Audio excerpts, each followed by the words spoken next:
right. Good afternoon. Welcome to the Assembly Committee on Health and Human Services. Would the Secretary please take the roll? Assemblywoman Gonzalez. Here. Assemblywoman Gorlow. Here. Assemblyman Gray. Here. Assemblyman Haven. Assemblyman Hibbets. Here. Assemblyman Koenig. Here. Assemblywoman Newby. Here. Assemblyman Wynn. Here. Assemblyman Orentlicker. Here. Assemblywoman Taylor.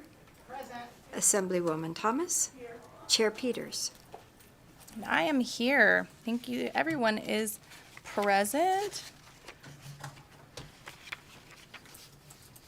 I can remember if Hafen said he was here or not. Thank you. Today we have 2 bill hearings. Before we begin, though, I would like to go over several housekeeping items, which I go over every time, but it's a good reminder. Please turn off your electronic devices. Make sure they are muted so we're not interrupting people unnecessarily. Members of the public may provide public comment, testimony in a variety of ways, all of which are listed on the agenda. You may also submit public comment in writing either in addition to testifying or in lieu thereof. Written public comment may be submitted before, during, or up to 24 hours after the meeting's adjournment. If you wish to testify in person, please sign in at the table by the door and leave a business card so we can get an accurate spelling of your name. Agenda items may be taken in a different order than listed. 2 or more agenda items may be combined for consideration. An item may be removed from the agenda, or discussion of an item on this agenda may be delayed at any time. To ensure an orderly flow of discussion, all comments, questions, and responses must go through me. Committee members must be recognized before you may speak. Additionally, I ask our presenters on the Zoom call to leave your cameras off and microphones muted until it's your turn to present, or if I direct any questions to you.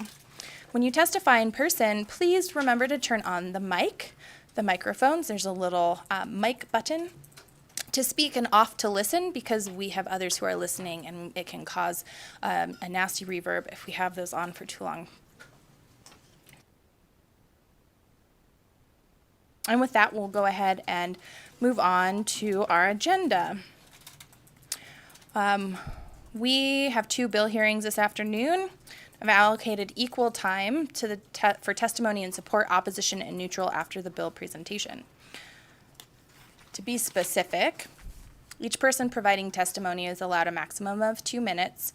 Staff will be timing each speaker to ensure everyone is given a fair opportunity to speak. A reminder on providing testimony: per Assembly Standing Rule 54, a person must state for the record whether they support, oppose, or are neutral on a measure before the committee. Examples are: support consists of an approval of the measure as written, or as written along with a proposed amendment that has been approved by the sponsor of the measure. Opposition consists of not supporting the measure as written or as revised by an amendment that has not been approved by the sponsor of the measure. And a neutral position on a measure is one in which a person offers particular insight on the measure but expresses no position on the measure. We will start with Assembly Bill 24. I'm going to go ahead and open the hearing on Assembly Bill 24. This bill revises the membership of the Committee on Emergency Medical Services. Today we have Ms. Finney, who will do the presentation for us. Please begin when you are ready. Thank you very much, Chair Peters. Madam Chair, members of the committee, I'm Cody Finney, and I serve as the Deputy Administrator of the Division of Public and Behavioral Health in the Planning and Regulatory section. I appreciate the opportunity this afternoon to share with you Assembly Bill 24. The purpose of our bill is to improve the representation of local emergency response programs on the Emergency Medical Services Advisory Committee. There are several tribes in the state that run emergency medical response systems. Last year I visited with at least one of those, and it was clear that communication between those tribes and our emergency medical services program could be improved. This program has a particularly active advisory committee that functions very well, and representation would formalize the communication in a way that is beneficial to both the program and the regulated communities, and it is my hope the tribes that are running those EMS services. Thank you for the opportunity to be here today, and I look forward to answering any questions you may have. Thank you so much, Ms. Finney. Are there any questions from the committee on this brief bill? Yes, please, Mr. Assemblyman Gray. Thank you, Madam Chair. I'm just wondering why the committee is asking to appoint the one member as opposed to, I forget who the other appointing authority was for the other members. Thank you, Chair Peters, through you to Assemblyman Gray. Yes, that is the Ms. way Finney, the, please feel free to go directly to them, but remember to say your name for the record, please. thank you so very much. Cody Finney, for the record. That is the way the bill was drafted. The purpose of that was simply to, I believe, to spare the Board of Health additional appointments.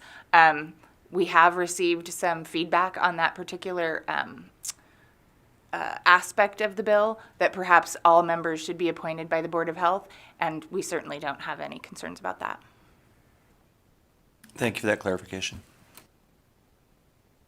Please go ahead, Mr. Hibbets. Thank you, Chair. Ma'am, I noticed on the fiscal note, there's a fiscal impact on state insurance is yes. Do you have any explanation as to what exactly the fiscal impact would be? Thank you, Assemblyman Hibbets. Cody Finney, for the record. I am not immediately thinking of what the impact on state insurance would be related to this, but I would be happy to do some more research on that and get back to you for that. If you could get the information to the committee staff, I'd appreciate it. Thank you. Absolutely, thank you. Are there any other questions from the committee? Yes, Assemblywoman Thomas.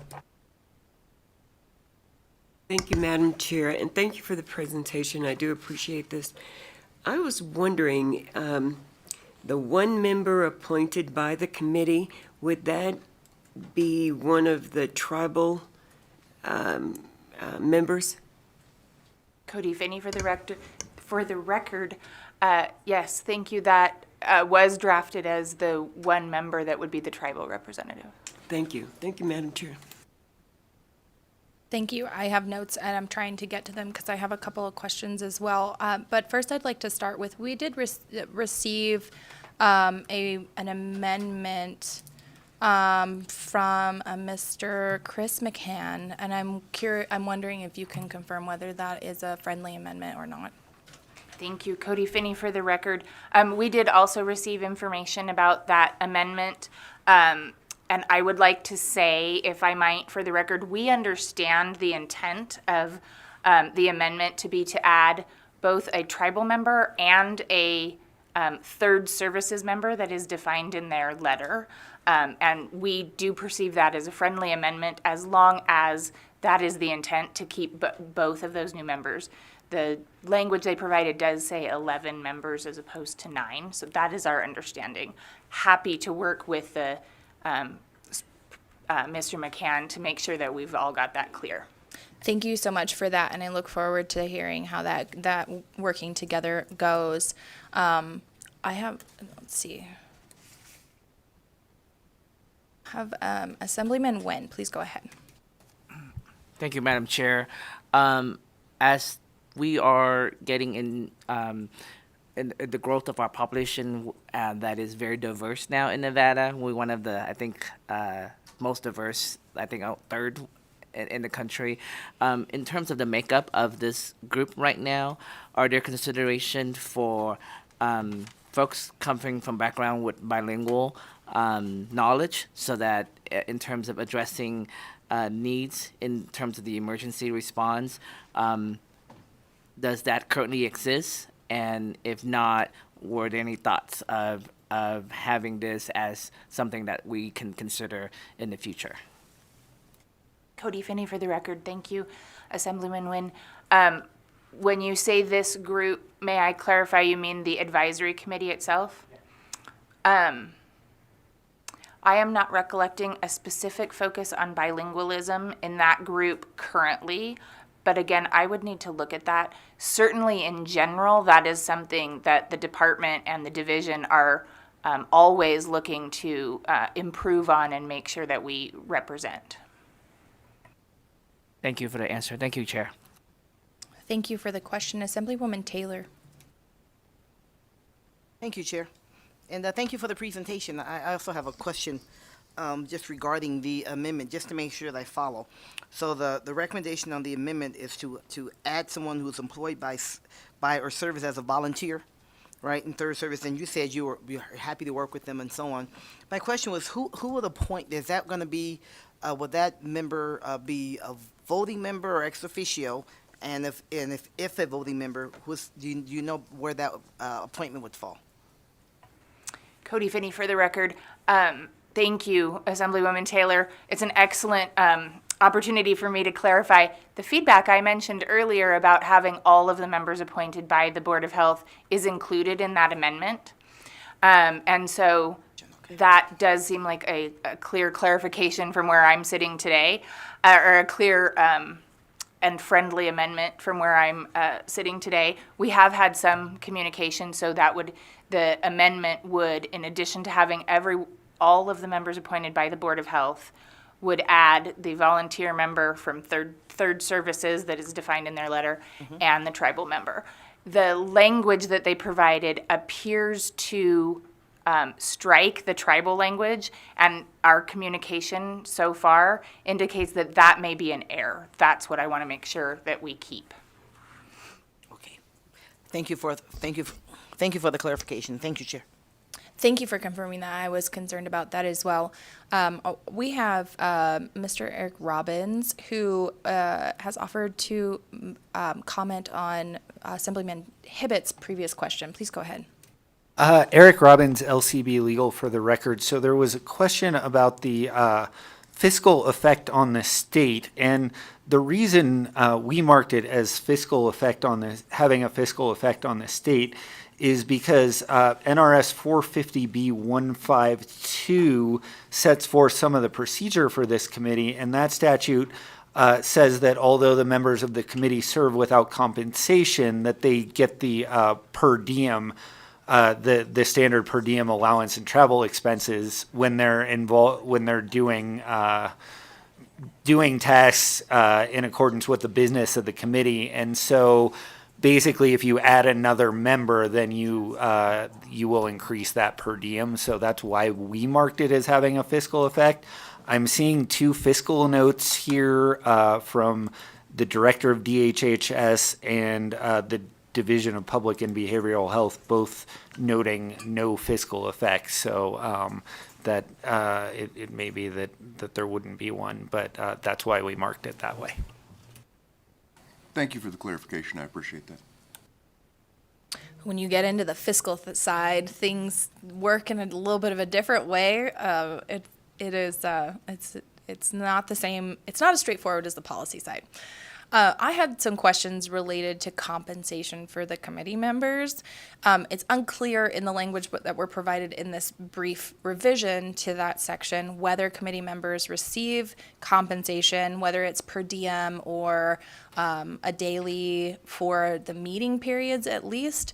And the reason I ask this question is that especially for our tribal members who are often quite rural, and I imagine these volunteers as well, getting to a meeting may be the most prohibitive part. So I also wanted to ask whether there were virtual meetings or if they were in-person meetings. Thank you, Cody Finney, for the record. The members serve without compensation, but with per diem, as Mr. Robbins stated. We do have hybrid style meetings. So for those individuals for whom it's a burden to travel or perhaps have other meetings that they can't leave town for, we have generally a hybrid style meeting with a meeting room in our location that the chair generally is in with our staff, and then others can participate via virtual means. Thank you so much. And just a note to the committee, it looks like our internet has gone down again, so I apologize if you were depending on internet for accessing the fiscal notes or other exhibits. It is down. We are trying to address that policy-wise in the committee to make sure that everyone has access to these while we're in committee hearings. But that is what is happening at the moment. Are there any other questions from the committee? All right. Thank you, Ms. Finney. Really appreciate you being here. We are going to hear testimony in support, opposition, and neutral of AB 24. If you are providing testimony today, please remember to clearly state and spell your name for the record and limit your testimony to 2 minutes, please. You may also provide written testimony if you would like to provide more substantive comments.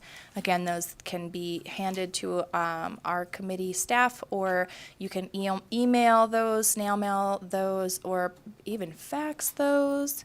We will begin testimony in support of AB 24. We will hear first testimony from those in the physical locations and then move to testimony from anyone who has called in. Is there anyone in Carson City who would like to provide testimony in support of AB 24 at this time?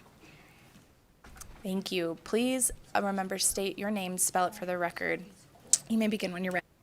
Good afternoon, Madam Chair, members of the committee. My name is Jennifer Lanahan. For the record, I'm here on behalf of the Reno Sparks Indian Colony. We just wanted to voice our support for the bill. Thank you. Thank you so much. Is there anyone else in the committee room in Carson City who would like to present public comment in support of AB 24? Seeing none, is there anyone in Las Vegas who would like to provide testimony in support of AB 24? I don't see anybody in the room, but sometimes that pillar blocks folks. All right, I'm not seeing anyone in Las Vegas. BPS, would you please open the testimony line and add the first caller in support of AB 24? If you would like to testify in support on Assembly Bill 24, please press star 9 now to take your place in the queue.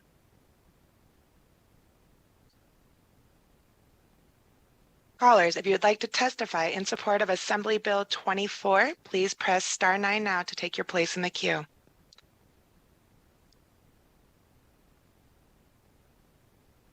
Chair, there are no callers choosing to participate at this time. Thank you so much. Next, we will hear testimony in opposition of Assembly Bill 24. Again, we're gonna start in the physical locations. Is there anyone in Carson City who would like to testify in opposition of AB 24? Seeing none, is there anyone in Las Vegas who would like to provide testimony in opposition of AB 24? Seeing none, BPS, is there anybody on the line to testify in opposition to AB 24? Callers, if you would like to testify in opposition to Assembly Bill 24, please press star 9 now to take your place in the queue.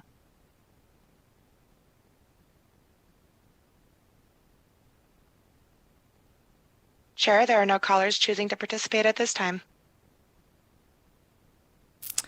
Thank you. We will now hear neutral testimony on AB 24. Is there anyone in Carson City who would like to provide neutral testimony on AB 24?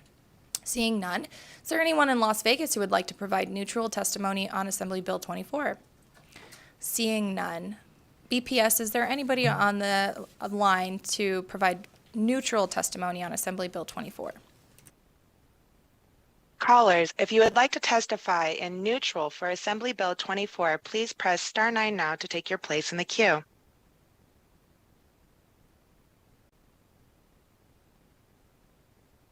One moment, Chair.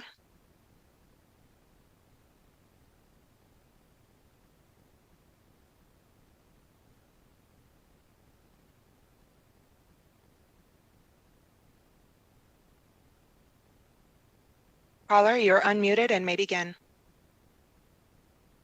Madam Chair, members of the committee, Fergus Loffridge. Spell that for you. It's Fergus, Laffridge, Laughdridge. I am the health director for Fort McDermott, Paiute Shoshone tribe. I originally tried to dial in for support of, and I do support this bill. Past history, in 1999, when the first legislation was passed to put forth this committee, it was quite broad in nature, and many of the parties that are agencies that supply emergency medical services were represented at that time. Since then, it has gone through a couple housekeeping revisions in 2005 where they did a housekeeping to replace the definition from fireman to firefighter. 2009, what transferred the appointment authority from the governor to the State Board of Health. And in 2015, removing volunteer firefighter to read volunteer for organization that provides EMS pursuant to 450B, which is the authorizing language for emergency medical services in the state of Nevada. I had the fortunate opportunity to be the director of emergency medical services at one time during the 1999 session when we passed this particular piece of work. I stand now in support of this in bringing in our tribal members who have been misserved, as testimony has been alluded to already, and that we move this forward as written. And I believe the amendment that was offered was addressed back in 2015 for the volunteer of an organization that provides EMS pursuant to 450B. With that, I'll close my comments, and I stand in support. Thank you, Madam Chair. Thank you, Mr. Loffridge. We will reclassify your testimony in support of this bill. Thank you for being here with us today. We know that can be an effort out of Fort McDermott, so thank you for your effort and time today. That closes out the testimony period for this bill. Ms. Finney, would you have any closing remarks on the bill? All right. Well, thank you so much. We look forward to seeing that amendment. Let me know if you need any help with or resources with that. We'll go ahead and close the hearing on AB 24 and move on to the hearing for AB 40. I'm going to go ahead and open the hearing on Assembly Bill 40. This bill revises provisions related to inspection of food establishments. Today we have Ms. Hayes here to present and Ms. Finney in support, technical support at the desk. Please begin when you're ready, and please remember to introduce yourself for the record.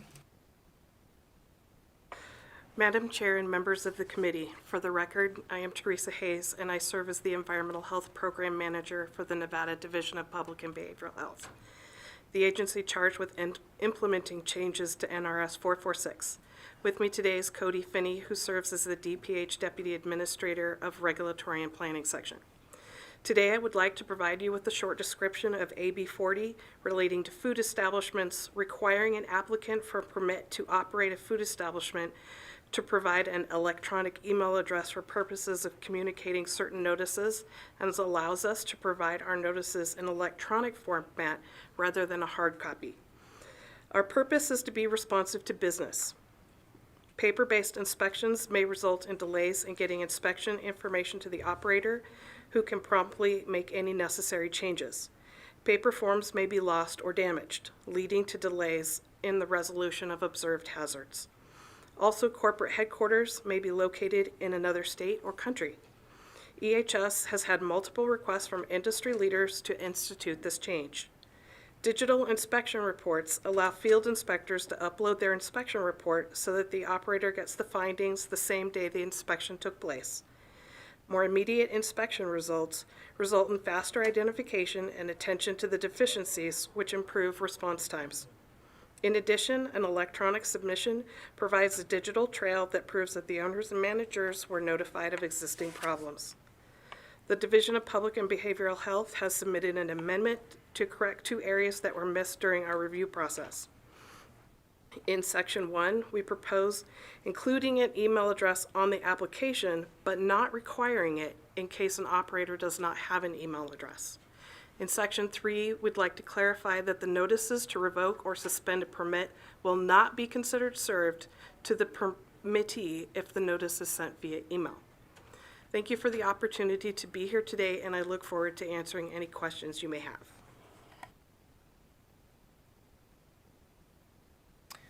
Thank you for the brief presentation. Committee members, I want to direct you to Nellis. The proposed amendment is in the exhibits, not under the bill exhibits, but under the general committee exhibits, if you'd like to review that. Are there any questions from the committee on AB 40? I'm pulling my notes up real quick. I think all of my questions had to do with the obligation of the licensee to have an email and what the ramifications of that would be for folks who were not able to obtain an email. And I think that the amendment has fixed those concerns that I had. I'm not seeing anybody else on the committee with question. Oh, yep, Assemblywoman Taylor, please go ahead. Thank you, Chair. And thank you for the presentation. Very, very succinct, good information. Just a little follow-up question on what you said there towards the end. I was looking to see real quickly on the amendment. So you said a notice won't be considered served if it's delivered electronically. Does that mean there will still be a hard copy that follows up with the recipient, the business owner? For the record, Teresa Hayes, Environmental Health Program Manager, to Assemblyperson Taylor. We have been giving paper inspection reports directly, and so we will, if they would like, we will give them electronically. Any official notices will still be delivered in paper or by certified mail. Okay, thank you. So you'll continue the process, but you'll just add the electronic piece at the request of those on the receiving end? Yes. Thank you very much. Thank you, Chair. Thank you for the follow-up. Thank you for the quick question. Assemblyman Gray. Thank you, Madam Chair. Well, you had me until you said it was still going to be done in hard copy as well, but I like the fact that 2023 is here and we're doing more and more of this by electronic means. So thank you, guys. I appreciate it too, but we have seen this go sideways with other agencies that have adopted similar measures. So I appreciate the discretion and stepwise iterations on this. There's an unfortunate, this is a little bit of a soapbox, but there is no way for us to mandate, at least not that I've found so far, that state or federal agencies be automatically filtered into the inbox of an email, and there's no way for state or federal agencies to be automatically filtered into a search engine either, and that puts a hamper on our ability to be able to send those things out knowing that people are receiving them. So I appreciate the discretion on that. Assemblyman Nguyen. Thank you, Madam Chair. Just a quick technical question since we experienced the internet interruption here, so things can go wrong even right here, right? So proving my point, I just want to see in terms of the correspondence. So if the statutes say, hey, you know, we can communicate with the license holder by email, by register mail, is that something that the permit holder can do in response that's considered official, that they can communicate back to you all by electronic mail, and that's okay? I just want to make sure that it's a two-way street. For the record, Teresa Hayes, Environmental Health Program Manager, to Assemblyperson Nguyen. Yes, we regularly communicate electronically with our permittees. Cody Finney, for the record, if I might just add, I want to make sure that we're all crystal clear that when we have a service that is the revocation or suspension of a permit, that is when we absolutely want those hard copy certified mails, because certified mail processes, because then we don't often get to that point, but we're really to the point of doing something very serious, and we want to make sure that we've got total records. Most of the work that Ms. Hayes and her group do works very well in electronic format, but if it's not convenient or not conducive to the operator, we try to be as flexible as possible. Just want to make that crystal clear on the record. Thank you very much. Quick follow-up, Chair. Please go ahead. So yeah, I think I was asking that just coming from a customer standpoint, dealing with different agencies. Sometimes we can receive information a certain way, but when we reply, sometimes we get red flag, go, no, you can't respond to us by email. You got to fill out this form and do it by snail mail, do it by certain days. And I know it's not in the statute in front of us, but I just want to make sure that we, in terms of reducing barrier and adding access for our Nevadans, that we think of that as well in terms of ensuring that our customers and our license holder have a friendly experience in terms of being compliant, because let's just say if there's an appeal process, and again, I know it's not in this language, but there's an appeal process that can they use electronic mail to do that, just so that we're clear that electronic mail is just not a one-way communications. Thank you, Chair. Thank you for the comments. Are there any other questions from the committee members at this time? All right. Thank you so much. We're going to go ahead and move into testimony. We are going to hear support, opposition, and neutral testimony on AB 40. For those who would like to testify, please remember to clearly state and spell your name and limit your testimony to 2 minutes. Staff will be timing each speaker to ensure everyone is given a fair opportunity to speak. If you have lengthier testimony you'd like to provide in copy, we can take emails, snail mail, or fax. We will begin testimony in support of Assembly Bill 40. We will hear first testimony from those in our physical locations and then move to testimony for anyone who has called into our public line. Is there anyone in Carson City who would like to provide support testimony on AB 40? Please remember to state your name for the record. You may begin when you're ready. Good afternoon, Madam Chair, members of the committee. Brian Wachter, BRYANWACHTER. I serve as the Senior Vice President of the Retail Association of Nevada. We are proud to count numerous restaurants in our membership. We were just coming to listen to the committee today to kind of figure out, we share some of the concerns that the chair had expressed, but we are happy that we are modernizing this level of communication, and we look forward to having a more robust avenue to be able to do that with the department. So thank you. Thank you for your testimony. Is there anyone else in Carson City who would like to provide support testimony for AB 40? Seeing none, we'll move to Las Vegas. Is there anyone in Las Vegas who would like to provide testimony in support of Assembly Bill 40? Seeing none, BPS, is there anyone on the public line who would like to provide support testimony on AB 40? Chair, there are no callers at this time. Thank you so much. We're going to go ahead and move into opposition testimony. Is there anyone in Carson City who would like to provide testimony in opposition to Assembly Bill 40? Seeing none, is there anyone in Las Vegas who would like to provide opposition testimony on AB 40? Seeing none, BPS, is there anyone on the public line who would like to provide opposition testimony on AB 40? Chair, there are no callers at this time. Thank you so much. We're going to go ahead and move into neutral testimony on AB 40. Is there anyone in Carson City who would like to provide testimony in neutral on AB 40? Seeing none, is there anyone in Las Vegas who would like to provide testimony in neutral on AB 40? Seeing none, BPS, is there anyone on the public line who would like to provide neutral testimony on Assembly Bill 40? Chair, there are no callers at this time. Thank you so much. Are there any closing comments from the presenters today on Assembly Bill 40? Please state your name for the record and begin when you're ready.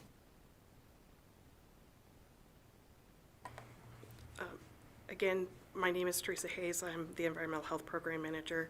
Thank you, Madam Chair, for the opportunity to speak today, and I'm happy to answer any follow-up questions if anybody has anything. Thank you so much. We appreciate it. And we have your amendments, so we can get that prepared up. With that, we're closing the hearing on Assembly Bill 40. That was a quick day, you guys. And we'll move into our last agenda item for public comment. A couple of things on public comment. We ask that public comment be kept to 2 minutes. Please avoid repetition of comments made by previous speakers. You are welcome to say ditto. We also will accept public testimony in writing. You may email or snail mail or fax mail that written testimony up to 24 hours after a meeting adjournment. Staff will be timing each speaker during public comment to ensure everyone is given a fair opportunity to speak. Clearly state and spell your name for the record, and we will start your time. We will begin with public comment from those in the physical locations and then move to public comment from anyone who has called in. Is there anyone in Carson City who would like to provide public comment today? Seeing none, is there anyone in Las Vegas who would like to provide public comment today? Seeing none. BPS, is there anyone on the public comment line who would like to provide public comment today? Chair, the public line is open. There are no callers at this time. Thank you so much. We will go ahead and close out the agenda item for public comment. Are there any final comments from members before we adjourn? Well, thank you all for being here. That concludes our meeting for today. Our next meeting will be Friday, February 24th at 1:30. We have a few bill hearings that day as well. With that, the meeting is adjourned.